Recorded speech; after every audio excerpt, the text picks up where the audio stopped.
Programme करेंगे वो हम करेंगे दो नंबर्स में से ग्रेटेस्ट नंबर फाइंड करने के लिए, जो कि हमारा कंट्रोल स्ट्रक्चर का प्रोग्राम है। कंट्रोल स्ट्रक्चर में बेसिकली अलग अलग लूप्स और इफ स्टेटमेंट्स, ब्रांचिंग स्टेटमेंट्स आती हैं। तो उसमें से हम स्टार्ट कर रहे हैं इफ स्टेटमेंट पहले। तो हमने स्कैनर क्लास का यूज़ किया था, तो स्कैनर क्लास को यूज़ करने वाला प्रोग्राम को ही हम आगे कंटिन्यू करेंगे। तो उसके लिए पैकेज यूज़ किया था import java.util.scanner। तो स्कैनर यूज़ करने के बाद उसका एक ऑब्जेक्ट बनाया था scanner obj equals to new scanner system dot in. Object creation के बाद हमें कम्युनिकेटेबल प्रोग्राम बनाना है मशीन के साथ, तो हमें लिखना है system dot out dot println program of control structure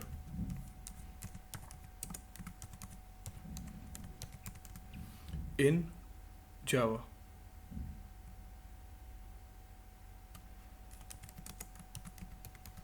control structure in Java का प्रोग्राम बताने के बाद हमें दो नंबर एंटर करवाने हैं यूज़र से। तो हमने फर्स्ट नंबर के लिए बोला system dot out dot println enter first number, क्योंकि दो नंबर्स एंटर होंगे तभी हम बता पाएंगे दोनों में से बड़ा नंबर कौन सा है और छोटा नंबर कौन सा है। तो फर्स्ट नंबर एंटर हुआ int a equals to obj, जो कि स्कैनर का ऑब्जेक्ट है, equals dot next int. Next int का अगेन मैं आपको मतलब बता देता हूँ। फर्स्ट इंटीजर एंटर हो गया है, सेकंड के लिए be prepared. System dot out dot enter second number. अब दोनों नंबर एंटर हो गए हैं मेरे पास। तो लास्ट टाइम हमने दोनों की एडिशन वगैरह करी थी, तो आज हम करेंगे दोनों में से नंबर बड़ा या छोटा कैसे फाइंड करना है। तो उसके लिए हम यूज़ करेंगे इफ़ स्टेटमेंट। तो इफ़ स्टेटमेंट को जब हम यूज़ करते हैं तो उसके अंदर हमें दो वेरिएबल चाहिए। अगर मैंने उससे पूछा क्या ए बी से छोटा है, if a is less than b, अगर ए बी से छोटा है तो प्रिंट हमें करवाना है ए इज़ स्मॉलेस्ट।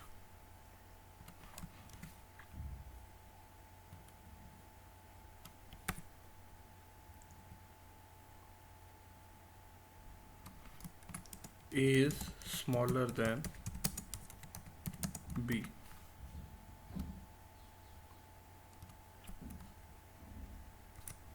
तो ये हमारा हो गया इफ़ स्टेटमेंट के लिए। अब हम जब इसको रन करेंगे तो जो इसकी वैल्यू हम इंसर्ट करवाएंगे वो मैं आपको करवा के दिखाता हूँ अभी। अगर मैंने शिफ्ट F6 यहाँ पे यूज़ किया है, अगर मैं यहाँ पे एंटर करता हूँ A की वैल्यू में एंटर करूँगा 10 और B की वैल्यू एंटर करूँगा 12, तो देखते हैं क्या आउटपुट आती है।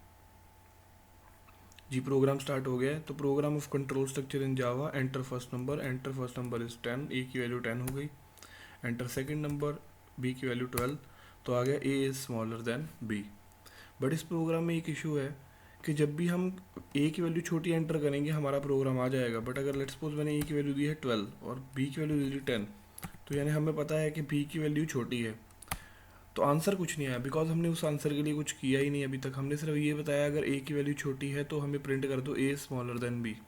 बट हमें दूसरी चीज़ का भी प्रोग्राम का ध्यान रखना होगा कि दूसरा भी आंसर यूज़र को प्रिंट हो। तो उसके लिए यूज़ होगा एल्स स्टेटमेंट, कि अगर इफ़ नहीं चले तो क्या हो। तो उसके लिए हम यूज़ करेंगे एल्स स्टेटमेंट। तो उसमें हम प्रिंट करवाएंगे यहाँ पे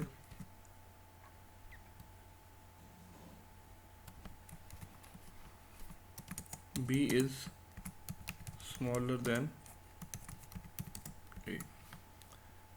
ओके, अब दो केस तो हो गया हमारे पास, एक हो गया छोटे के लिए, एक बड़े के लिए। इन केस अगर ये स्टेटमेंट आ जाती है कि हमें दोनों को इक्वल टू भी चेक करना है, दैट इज़ ये वाला केस हो जाएगा ए इक्वल्स टू बी। तो उसके लिए एक चीज़ लगेगी यहाँ पे एल्स इफ का मतलब है अगर ये नहीं तो ये। मल्टीपल केसेस के लिए एल्स इफ यूज़ होता है। तो यहाँ पे हम लिखेंगे A equals to B, A is equal to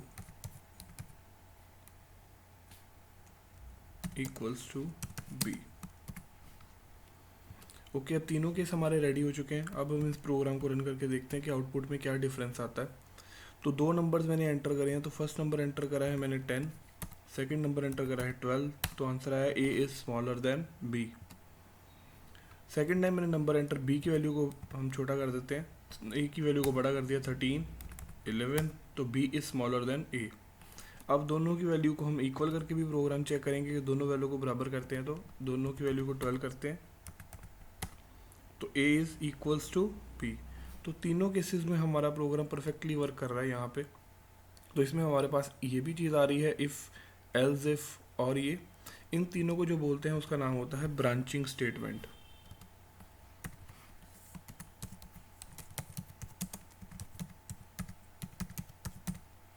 तो इनको हम बोलते हैं ब्रांचिंग स्टेटमेंट्स। तो ब्रांचिंग स्टेटमेंट कंट्रोल स्ट्रक्चर का फर्स्ट पार्ट है जिसमें हम कंडीशंस अप्लाई करते हैं कि क्या इफ़ कंडीशन चलेगी, एल्स इफ चलेगी, या फिर एल्स कंडीशन चलेगी हमारे पास।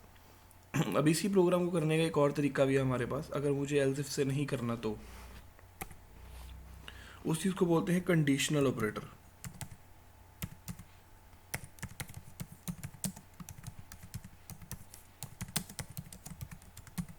Conditional operator in Java. तो मैं उसको भी आपको एक बार रन करके दिखा देता हूँ। तो हम यहाँ पे चेंज कर देते हैं program of conditional operator in Java.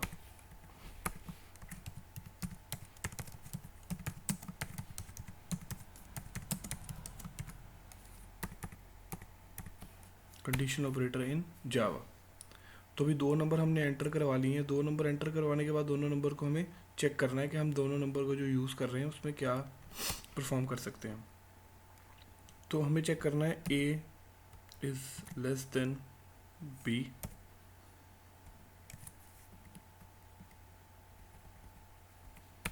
Question mark. अगर तो ए बड़ा है तो आंसर आ जाए ए। अगर कंडीशन ट्रू हो रही है तो आंसर आ जाए ए। अगर ए छोटा है, कॉलन मीन्स एल्स बी।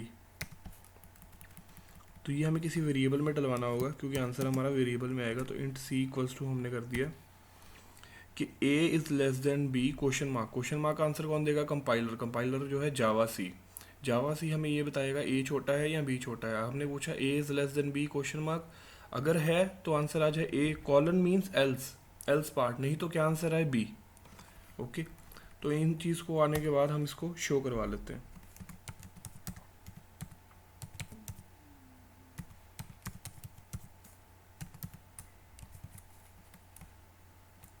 हम यहाँ पे सी को प्रिंट करवा लेते हैं। अब इस प्रोग्राम को रन करते हैं। अभी मैंने 12 एंटर कराई, ए को मिल गया। 13 एंटर कराइए, बी को मिल गया। तो आंसर आया मेरे पास 12, जो भी छोटा है। अभी मैं दूसरे को छोटा करके देख लेता हूँ। तो ए को मैंने एंटर कर दिया 11 और उसको 10, तो आंसर आ गया 10। तो दैट मीन्स दोनों वेज हैं एक प्रोग्राम को चेक करने के लिए कि दोनों नंबर्स में से छोटा कौन सा है और बड़ा कौन सा है। First one is control structure and second one is conditional operator. अगर हमें मल्टीपल पैरामीटर से काम करना है, मल्टीपल नंबर से काम करना है, तो हमेशा हम यूज़ करेंगे कंट्रोल स्ट्रक्चर्स। अगर हम नॉर्मल वे में काम कर सकते हैं तो हम यूज़ करेंगे conditional operator with 2 different values. Okay, तो थैंक यू स्टूडेंट्स। अगर आपको इसमें कोई भी डाउट हो तो आप इसके नीचे कमेंट कर सकते हो या मुझे व्हाट्सएप पे मैसेज भी कर सकते हो।